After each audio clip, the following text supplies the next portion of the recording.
السلام علیکم سامعین، اب ہم آپ کو ایک ظالم بادشاہ کا قصہ سناتے ہیں۔ ایک دفعہ کا ذکر ہے کہ ایک زمانے میں ایک دور دراز کی سلطنت میں ظالم بادشاہ کے نام سے ایک بادشاہ حکومت کرتا تھا۔ اس نے یہ نام اپنے بے رحم اور جابرانہ دور حکومت کی وجہ سے کمایا تھا۔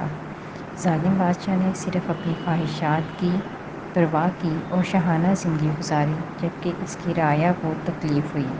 اس نے ان پر بھاری ٹیکس لگایا اور ان لوگوں پر رحم نہیں کیا جنہوں نے اپنی شکایات پر آواز اٹھانے کی ہمت کی۔ بادشاہ نے ان کو بھی دبا دیا۔ جیسے جیسے سال گزرتے گئے، بادشاہی مایوسی میں پڑی۔ لوگ خوف، غربت اور نا امیدی میں زندگی گزار رہے تھے۔ تاہم اس تکلیف کے درمیان فرید نامی نوجوان ابھرا۔ وہ اپنی دانشمندی، ہمدردی اور اپنے اٹل یقین کے لیے جانا جاتا تھا۔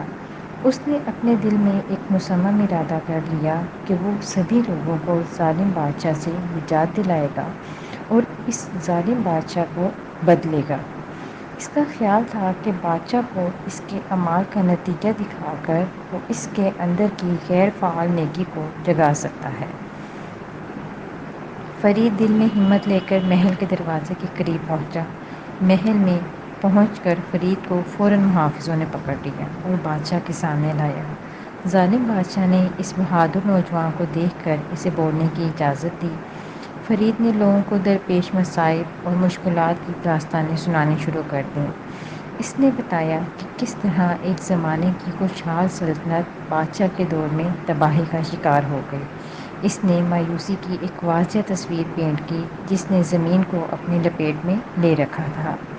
حیرت کی بات یہ ہے کہ ظالم بادشاہ نے غصے کا رد عمل ظاہر نہیں کیا، بلکہ اس نے پورے اطمینان کے ساتھ فرید کی بات سنی۔ اس نے اپنے دربار میں کبھی کسی سے ایسے الفاظ نہیں سنے تھے۔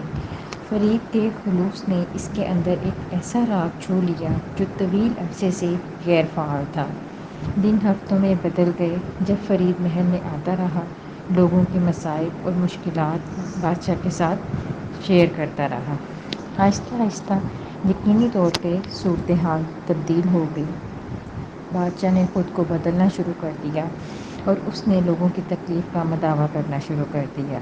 جیسے جیسے رعایا اس کے پاس آتی، اپنے غم، تکلیفیں، شکایات اس کے ساتھ شیئر کرتے، بادشاہ ان کو سنتا اور فوراً سے پہلے ان کا حل بھی نکالتا۔ اس سے یہ ظاہر ہوتا ہے کہ اگر آپ کسی چیز کو بدلنے کا مصمم ارادہ کر لیتے ہیں تو اللہ کی مدد آپ کے لیے واضح ہو جاتی ہے اور آپ اس چیز کو بدلنے میں کامیاب ہو جاتے ہیں۔